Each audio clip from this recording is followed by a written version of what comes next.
ఎట్లా ఇప్పుడు MP election లో ఎవరు గెలవబోతున్నారు? ఇక్కడ ప్రధానంగా పోటీ ఎవరి మధ్యలో ఉండబోతుంది? ఇప్పుడు ప్రధానంగా ఏంటంటే మన ఈటెల రాజేందర్ గారు పాత కార్యకర్తలే, పాత మినిస్టరే. ఆయనకు చాలా అనుభవం ఉన్నది, చాలా మంచి మనిషి, ఏం కరప్షన్ లేకుండా పనిచేస్తుండే.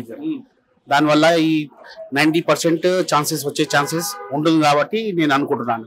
కానీ మీరు మంచి మనిషి అని ఈటల అంటారు, కానీ ఈటల రాజేందర్ గారు కేసీఆర్ బీఆర్ఎస్ పార్టీలో నుంచి ఇటు వచ్చారు, మోసం చేశారు అన్నట్టు బీఆర్ఎస్ పార్టీ నాయకులు అంటారు. రాజకీయంలో ఏంటంటే చేంజ్ చేసే అవకాశం అందరికి ఉంటది, అందరు మారుతున్నారు. 5 సంవత్సరాలు కాగానే ఈ పార్టీ ఓడిపోతే ఈ పార్టీలకి వెళ్ళేసి మళ్ళీ వేరే పార్టీలో జాయిన్ అవుతారు అందరు. దీంతో ఏంది సంబంధం లేదు. కరప్షన్ అనేది ఇంపార్టెంట్. ఇంకా రెండోది ఏదంటే నరేంద్ర మోదీజీ నాయకత్వంలో ఏంటంటే దేశం చాలా బాగా అభివృద్ధి చేస్తుంది, చాలా ముందుకెళ్తుంది, వరల్డ్ టాపెస్ట్ ఎకనామిక్ కిందికి వస్తుంది, చాలా బాగా జరుగుతుంది అనేది నేను ఉద్దేశంగా చెప్తున్నాను మీకు. కానీ వేరే పార్టీ నాయకులు ఏమంటారు అంటే ఈటల రాజేందర్ గారు అటు 2 సార్లు అసెంబ్లీ ఎలక్షన్స్ లో ఓడిపోయారు, సో మళ్ళీ ఇప్పుడు ఎంపీగా ఏం గెలుస్తారని అంటారు. ఓడిపోవడము గెలవడం అనేది కామనే, సమయం బట్టి అందరిది సమయం నడుస్తుంది. ఒక్కసారి ఈసారి సమయం ఈటల రాజేందర్ గారు వస్తారని నేను చాలా ఆశిస్తున్నాను, రావాలని అనుకుంటున్నాను.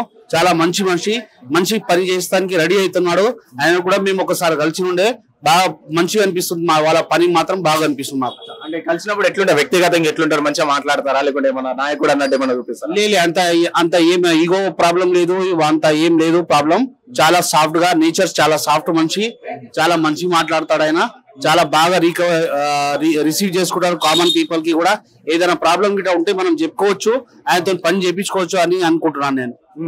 అయితే గతంలో చూసుకుంటే ఇదే మల్కాజ్గిరిలో రేవంత్ రెడ్డిని గెలిపించారు, సో నన్ను గెలిపించారు, సేమ్ నాలాగానే సునీతా మహేందర్ రెడ్డిని కూడా గెలిపిస్తారని చెప్పేసి కాంగ్రెస్ పార్టీ అలాగే రేవంత్ రెడ్డి కూడా అంటున్నారు. కాంగ్రెస్ పార్టీ ఏంటంటే ఇవాళ ఏ పార్టీ ఉంటే దాంట్లో జంప్ అవుతారు, అందరు వెళ్ళిపోతారు, గెలుస్తారు, ఓడుస్తారు, అది ఉన్నది కామన్. అది కానీ ఏంటంటే ఇప్పుడు కొత్తగా ఎవరికో తెలిసిన వాళ్ళకి సీట్ ఇచ్చేసి మల్కాజ్గిరిలో పిలిపిస్తే అది అయ్యే పని కాదు, పోయే పని కాదు. అనుభవం గల మనిషి కావాలి. పట్నం మహేందర్, సునీతారెడ్డి ఏంటంటే చెవెళ్ళలో ఉండే వాళ్ళు ఇక్కడికి మల్కాజ్గిరికి టికెట్ ఇచ్చేసారు, కానీ అది అంతా నడిచేది కాదు, పోయేది కాదు. అది అంతా గెలవరు అనేది నేను ఎట్లా చెప్పలేను, కానీ ఏంటంటే మాకేందంటే నమ్మకం బీజేపీలో చాలా పనులు బాగా అవుతాయి. వరల్డ్ థర్డ్ ఎకనామీలో మనం చేరబోతున్నాము.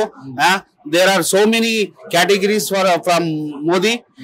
He's giving a good work to our Indian nation people. ఉద్యోగం పెరుగుతుంది, ఉద్యోగాలు పెరుగుతాయి, యువకి మంచిగా అవకాశాలు ఉన్నాయి, ఫ్యూచర్ ఉంది.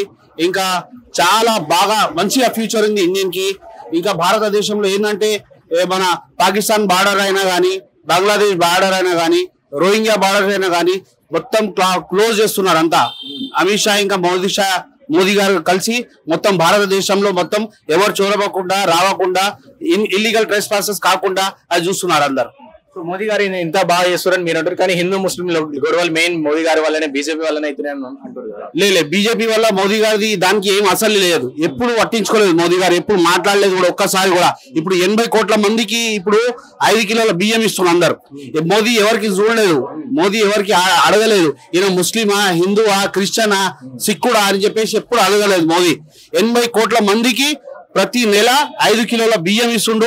ఇప్పుడు 29 రూపీస్ కేజీ బియ్యం అయిపోయింది. ఇప్పుడు 29 రూపీస్ కేజీ బియ్యం కూడా ఇస్తుండు. ఇప్పుడు మంచి 66 రూపాయల బియ్యం, 60 రూపాయల బియ్యం అది క్యాల్కులేషన్ చేసుకుంటే it is more than 50% discount from the Narendra Modi government that is he's giving now. అయితే ఇప్పుడు మళ్ళీ ఓకే, ఇది ఎంపీ ఎలక్షన్ విషయం. ఇప్పుడు అసెంబ్లీ ఎలక్షన్ లో ఇటు బీఆర్ఎస్ ఓడిపోయింది అండ్ బీఆర్ఎస్ సంబంధించిన నాయకులు అటు ఇటు కూడా పోతున్నారు. అంటే ఎందుకు ఓడిపోయింది అనుకుంటారు? బీఆర్ఎస్ ఓడడానికి కారణం ఏంటంటే మన టీఎస్పీఎస్సీ పేపర్ లీక్ కావడం వల్ల 30 లక్షల ప్రజలు చాలా అవస్థపడ్డారు. ఇంకా మన టీఎస్పీఎస్సీ దగ్గర బాగా గొడవలు జరిగినాయి. ఆ కామన్ పీపుల్ కి, యువతకి ఏంటంటే బాగా పోలీసు వాళ్ళు బాగా కొట్టిను. కామన్ పీపుల్ కి, యువతకి ఎవరు కొట్టొద్దు, అందరూ మన తెలంగాణ ప్రజలే. ఇలాంటి తెలంగాణ ప్రజల మన రాజ్యం చేయాలంటే నడవదు, అది కామన్ పీపుల్ గా చేయాలి. కామన్ పీపుల్ గా మనం తెలంగాణ పబ్లిక్ గా ఆలోచించి పని చేయాలి అని అనుకుంటున్నాను. కానీ తెలంగాణ పబ్లిక్ తప్పు చేసింది, కాంగ్రెస్ పార్టీకి అధికారం ఇచ్చేసి అని చెప్పేసి కేసీఆర్ అంటుంది. అంటే కేసీఆర్ గారు గవర్నమెంట్ ఏంటంటే చాలా టూ మచ్ గా అయిపోయింది. ఇక్కడ తెలంగాణలో పబ్లిక్ కి బాగా అవస్థ పడ్డది, చాలా ప్రాబ్లమ్స్ అవుతున్నాయి. ఇంకా ఇల్లీగల్ ట్రెస్ పాసెస్ కూడా, ల్యాండ్స్ అక్వైజేషన్, కబ్జాలు అవి ఇవి బాగా అవుతున్నాయి. రియల్ ఎస్టేట్ కూడా బాగా కబ్జాలు అయినాయి. అక్కడ ఇక్కడ దూరంలో చూస్తే ఎవరు మాట్లాడడం లేదు, ఎవరేం చేయడం లేదు. దానివల్ల ఇది ఏంటంటే ఈ ఓడిపోవడానికి కారణం కేసీఆర్ గవర్నమెంట్.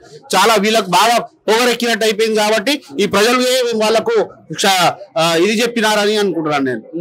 సో ఓవరాల్ గా చెప్పండి, బీజేపీకి ఎన్ని ఓట్లు రాబోతున్నాయి అంటే ఓవరాల్ గా చూసుకుంటే బీజేపీ ఎన్ని మెజారిటీతో గెలుస్తుంది మల్కాజ్గిరి? ఫిర్ ఏక్ బార్ మోదీ సర్కార్ అబ్కి బార్ 400 పార్ అని నేను అనుకుంటున్నాను.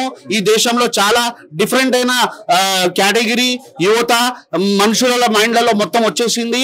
ఇంకా ఏం లేదు దీంట్లో, ఇప్పుడు సమస్యనే లేదు. 400 పార్ కంపల్సరీ అవుతుందని నేను అనుకుంటున్నాను. ఒకవేళ బీజేపీ మల్కాజ్గిరిలో గెలిస్తే ఎంత మెజారిటీతో గెలుస్తుంది? దగ్గర 1,00,000 మెజారిటీ గెలుస్తుందని నేను ఉద్దేశం ఇస్తున్నాను. సో ఇప్పుడు చూసుకుంటే ఇటు బీఆర్ఎస్ సంబంధించిన నాయకులందరూ ఇటు కాంగ్రెస్ కానీ బీజేపీ కానీ జంప్ అయిపోతుంది. సో ఎట్లా కూడా వచ్చింది?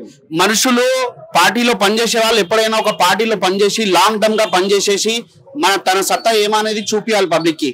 ఇది ఏంటంటే ఇక్కడ ఇప్పుడు బీఆర్ఎస్ ఓడిపోయింది, ఇవాళ బీఆర్ఎస్ లోకి వెళ్ళిపోయి కాంగ్రెస్ లో చేరుతున్నారు. రేపు మళ్ళా ఒక 3-4 సంవత్సరాలు 5 సంవత్సరాల తర్వాత కాంగ్రెస్ ఓడిపోతుంది, మళ్ళా బీజేపీ వస్తుంది. అయితే ఈ అందరు మళ్ళా బీజేపీలో వస్తారా?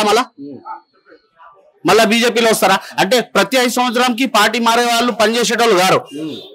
పనిచేసేటోళ్ళు ఒకటే పార్టీలో ఉంటారు, లాంగ్ టర్మ్ నడుస్తారు, పనిచేస్తారు వాళ్ళు అని అనుకుంటున్నాను నేను. సో నిన్న కేసీఆర్ ని చూడొచ్చు మనం, అంటే పబ్లిక్ లో పోయి అంటే నిన్న ఫార్మర్స్ కి కలవడం జరుగుతుంది. సో గత 10 ఏళ్ళలో ఎప్పుడైనా కలిసి రాలట్లా? ఇలాంటిది ముందు చేస్తే ఈ గతి రాకపోతుండే ఇలా కేసీఆర్ కి. పబ్లిక్ కి, కామన్ పబ్లిక్ కి కొలువులు రాలేదు. 10 సంవత్సరాల కొలువులు ఇస్తామని చెప్పేసి కొలువులు ఇవ్వలేదు, జాబ్స్ ఇవ్వలేదు. 30 లక్షల యువతలోకి ఏంటంటే టీఎస్పీఎస్సీ పేపర్ లీక్ చేసేసి మొత్తం ఆదాయం పెట్టించేసి వీళ్ళు పార్టీ అంతా. ఫామ్ హౌస్ లో కూర్చుంటే పనులు అవుతాయా? పబ్లిక్ లా రావాలి, కలవాలి, అందరు కలుస్తారు పబ్లిక్ లా. మోదీ వస్తలేడా? ఎక్కడ వస్తలేడు మోదీ? ఒక 18 గంటలు పనిచేస్తున్నారు నరేంద్ర మోదీ గారు. మీరేమో ఒక 8 గంటలు పనిచేస్తానికి కింద మీద అవుతారు మీరు. కేసీఆర్ ఇంకా కేటీఆర్ గారు ఏమంటారు అంటే పబ్లిక్ అత్యాశకు పోయి ఓట్లు వేసారు, కాంగ్రెస్ పార్టీని గెలిచారు. ఇంకోటి కాంగ్రెస్ వచ్చింది కాబట్టి కరువు వచ్చిందని కూడా అంటారు నిన్న. లే అలా ఏం లేదు. కేసీఆర్ కి కేటీఆర్ కి ఏంటంటే వీళ్ళకి ఏంటంటే డబ్బుల విషయం ఏంటంటే చాలా మంచిగా ఇది కరప్షన్ పెరిగిపోతుంది కాబట్టి ఇలాంటివి జరిగింది. ఇది కారణం. అంటే కాంగ్రెస్ వల్లనే కరువు వచ్చింది అని అంటారు కదా. కాంగ్రెస్ వల్ల కరువు వచ్చింది అనేది కాదు. అక్కడ 10 సంవత్సరాలు మీరు అవకాశంలో ఉండేది కాబట్టి మీరు చేసేది కరెక్ట్ పని. పబ్లిక్ లో ఏం రిక్వైర్మెంట్స్ ఉంది, యువతకి ఏం రిక్వైర్మెంట్స్ ఉంది, గవర్నమెంట్ స్కీమ్స్ ఏముంది, 1,00,000 ఇల్లులు కట్టిరు, 30,000 ఇల్లులు ఇయ్యలేకపోయినారు మీరు. ఇప్పుడు కూడా కొల్లూరులో ఖాళీ ఉన్నాయి, పెద్దబార్పేటలో ఖాళీ ఉన్నాయి, బాచారంలో ఖాళీ ఉన్నాయి, ఇక్కడ రాజేంద్రనగర్ అవతల ఖాళీ ఉన్నాయి, అన్ని ఇల్లులు ఖాళీ ఉన్నాయి. 1,00,000 ఇల్లులో 30,00,000 ఇల్లులు ఇయ్యలేదు మీరు. నరేంద్ర మోదీ గారు 4 కోట్ల ఇల్లులు ఇచ్చిండ్రు, 16 కోట్లు గ్యాస్ సిలిండర్లు ఇచ్చిండు, 55 కోట్ల మందికి ఫ్రీ అకౌంట్ ఓపెన్ చేసిండు. ఇప్పుడు 29 రూపాయలకు బియ్యం ఇస్తుండ ఆయన. 29 రూపాయలకు బియ్యం ఎక్కడ లేదు. ఇప్పుడు ఇక్కడ మొత్తం ఇండియాలో 80 crores పీపుల్స్ కి ఇస్తుండ ఆయన, 80 కోట్ల మందికి ఇస్తుండ ఆయన. ఇప్పుడు బీదోళ్ళకి అందరికి కరోనా నుంచి కాపాడింది నరేంద్ర మోదీ. సో మళ్ళీ ఇప్పుడు మల్కాజ్గిరిలో బీఆర్ఎస్ ఏమైనా గెలిచే ఛాన్స్ ఏమైనా ఉంటుందా? బీఆర్ఎస్ గెలిచే ఛాన్సెస్ సమస్యనే లేదు. ఓన్లీ బీజేపీ గెలుస్తుంది, 1,00,000 మెజారిటీతో గెలుస్తుంది అని చెప్పేసి భావిస్తున్నాను. కామన్ పబ్లిక్ గా చెప్తున్నాను.